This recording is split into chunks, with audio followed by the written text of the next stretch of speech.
La orientación de las vías férreas no se puede comprender sin considerar el propósito de romper la plurisecular gravitación de todo México hacia Veracruz, desarrollar la debilísima base exportadora nacional e integrar las regiones del norte sujetas a la atracción económica de Estados Unidos al cuerpo del país. Junto a ello hay que incluir la natural orientación de las comunicaciones en el eje norte-sur, poco obstaculizadas por barreras naturales frente a las dos cordilleras de la Sierra Madre que se interponen en los trayectos este-oeste. La pendiente máxima de las líneas troncales del norte era de 1,5%, mientras que la de las líneas México-Veracruz era de 3 a 4%. En términos de posiciones comerciales, crecimiento urbano, movimiento de población, localización de las actividades económicas, la presencia del ferrocarril conllevó efectos de desplazamiento esencialmente en las áreas áridas y semiáridas del norte, donde su implantación tuvo características de adelanto a la demanda. En las áreas centrales de asentamiento poblacional mucho más denso y tradicional, los ferrocarriles más bien se insertaron y ensancharon las estructuras espaciales de origen colonial, con un impacto de adaptación más que de transformación.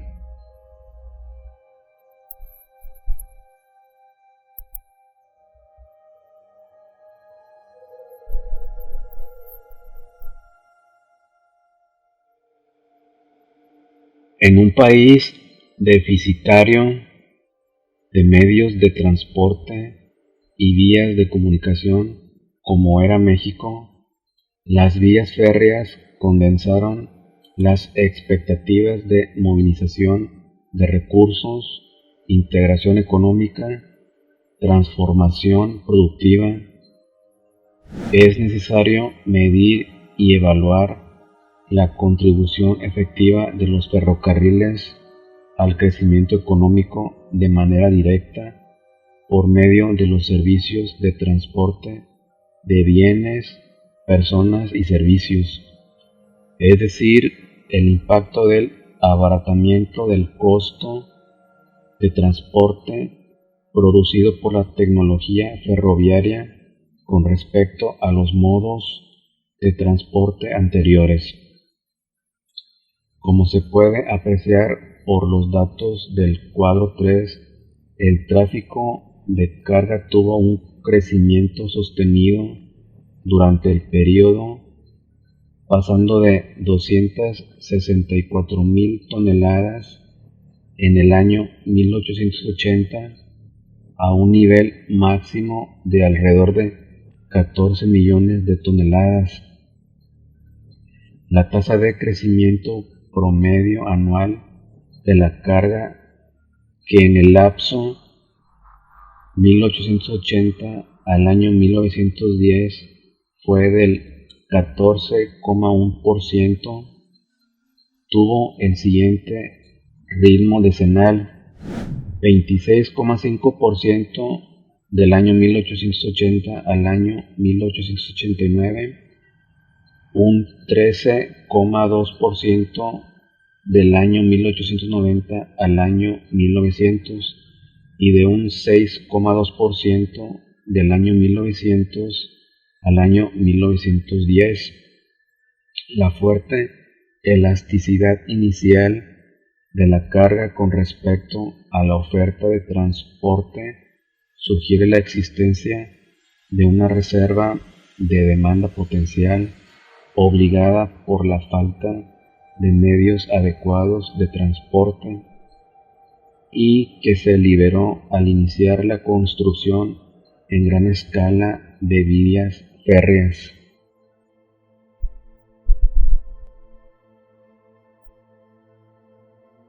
La medida disponible de la densidad de carga, aunque imperfecta con respecto a la medida óptima de las toneladas kilómetro por kilómetro de vía, muestra en cambio ritmos de crecimientos diferentes. La carga transportada por kilómetro de vía creció aproximadamente 3 veces, aunque permaneció muy ligera. El aumento más intenso fue en la década del 1890 y la década del 1900, cuando se redobló pasando de 281 a 556 toneladas por kilómetro. La imagen de un crecimiento constante del tráfico de carga durante el periodo se confirma significativamente con el hecho de que solamente en 4 años sobre 33, en coincidencia con crisis económicas nacionales, el volumen transportado tuvo una contracción con respecto al año anterior, con una disminución promedio homogénea de 6,7%. En una visión de conjunto, es posible afirmar que los ferrocarriles cumplieron 2 funciones primarias en el contexto económico mexicano. Una fue la de inducir y permitir principios de especialización con base regional que se fincaban casi por primera vez en las ventajas comparativas y la dotación de recursos.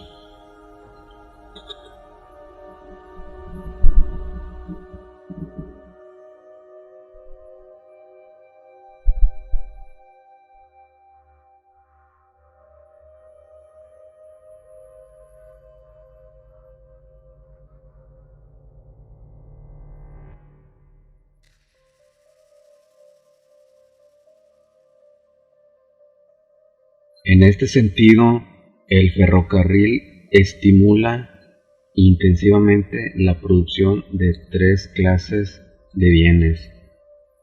Número 1, bienes de bajo valor unitario y volumen abundante, especialmente mineros que antes del ferrocarril sencillamente no circulaban, específicamente piedra, mineral, cobre, plomo, materiales de construcción, carbón.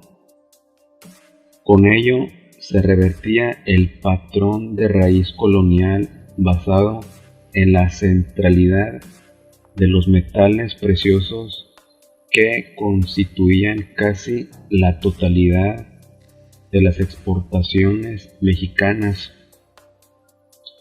Número 2.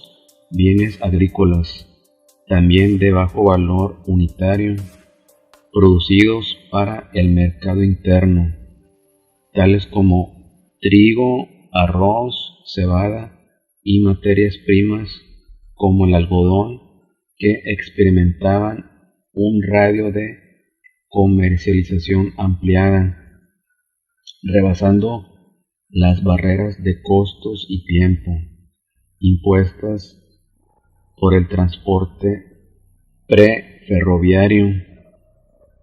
Número 3. Productos agrícolas de exportación, entre los cuales destacan el henequén, café, tabaco, hule, ganado, que podían dirigirse a puertos y aduanas fronterizas y encontrar salida al exterior.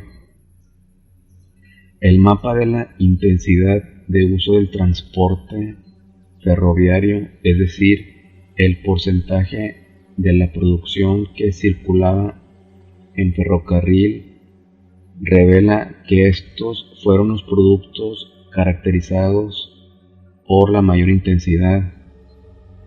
Al mismo tiempo, los datos fragmentarios disponibles acerca de las tasas de crecimiento sectoriales permiten establecer que los productos que tuvieron el mayor incremento productivo fueron también los que hacían el uso más intensivo del ferrocarril.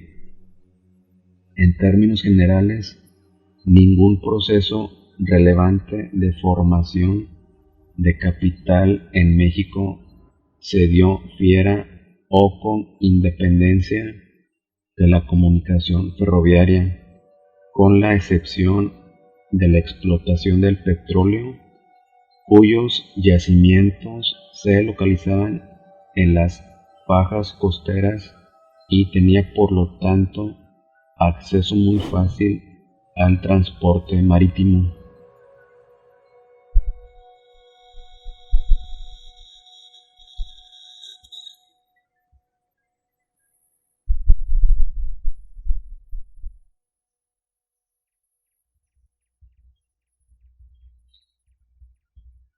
La otra función primaria ejercida por los ferrocarriles fue la de conformar mercados regionales y enlazarlos en secciones interregionales, posibilitando la interacción entre las diferentes economías regionales existentes en el espacio mexicano, fuertemente fragmentadas y divididas en suelos fiscales, con la salvedad de datos aún inciertos. El aumento de la distancia media recorrida por la carga en el sistema ferroviario indica un crecimiento progresivo que desde 137 kilómetros en el año 1880 se eleva a casi 300 kilómetros para el año 1910, es decir, más 116%. Ello fue un resultado de la política tarifaria negociada entre gobierno y empresas ferroviarias, que aceptaba el principio de los fletes diferenciales con descuento según las distancias kilométricas, con el fin de promover la expansión del radio de comercialización y conectar mercados. Sin embargo, los análisis de las tarifas ferroviarias han permitido desmentir la idea de que el exclusivo o principal beneficiario de esta política haya sido la carga de larga distancia, equiparada con la de exportación e importación. El tráfico de distancias medias, 300 a 600 kilómetros, fue en cambio el tráfico mayormente privilegiado, en consonancia con una visión política de integración del espacio económico nacional. Por lo que se refiere al transporte de pasajeros, la tendencia general es análoga a la del movimiento de carga.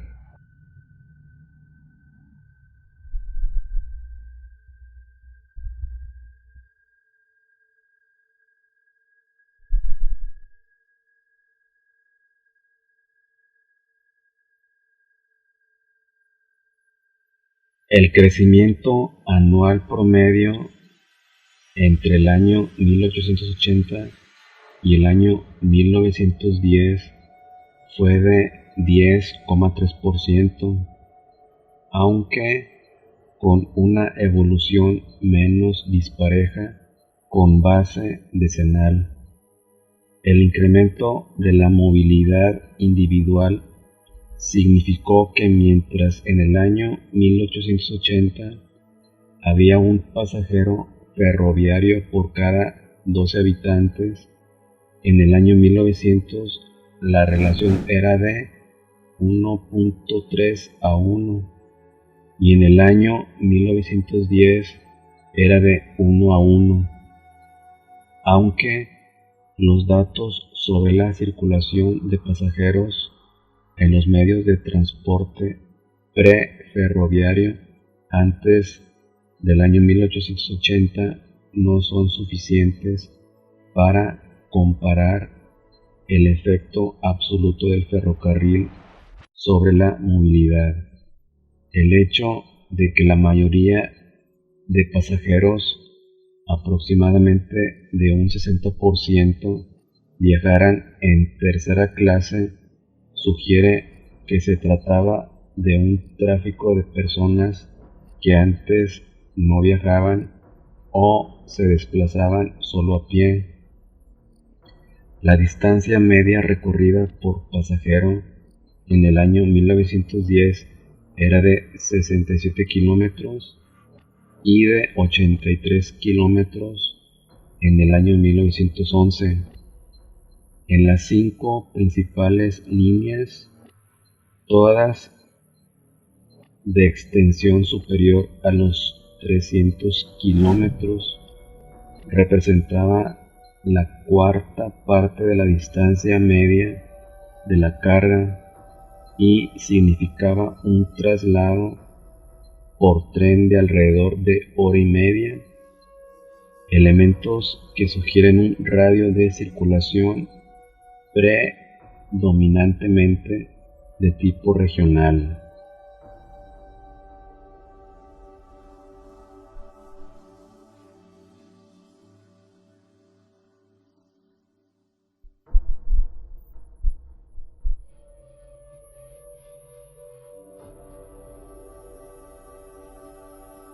Aún así, el ferrocarril acompañó todos los principales movimientos y flujos de población al interior del espacio mexicano.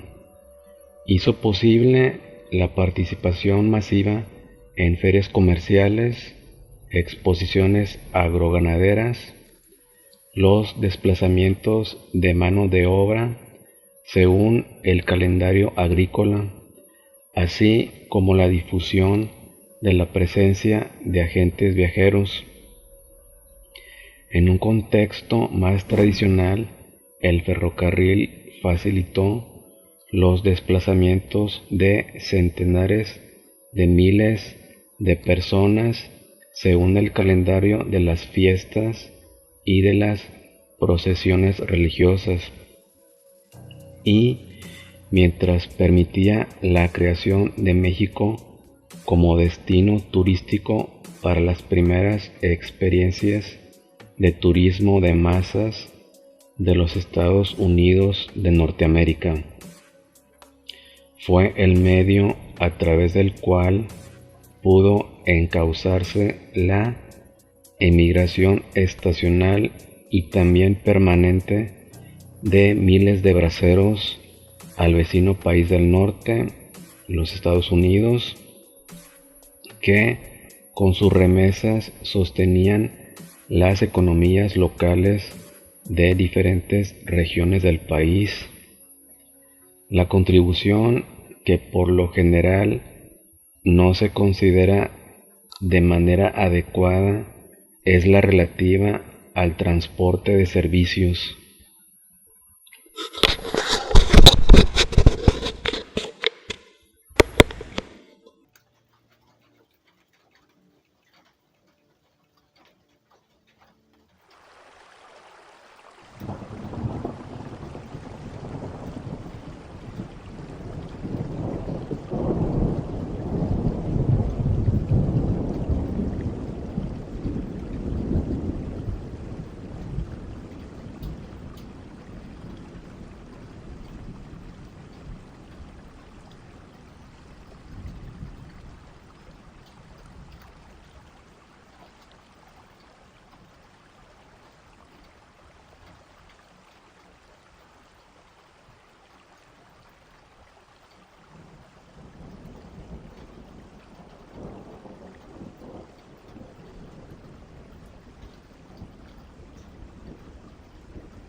Saludos y bendiciones, sí, para todas, todos y todes. Si te gustó el video, dale like, comenta, comparte y suscríbete al canal. Esto me ayuda a generar más contenido de este tipo. Saludos y bendiciones. Hasta luego.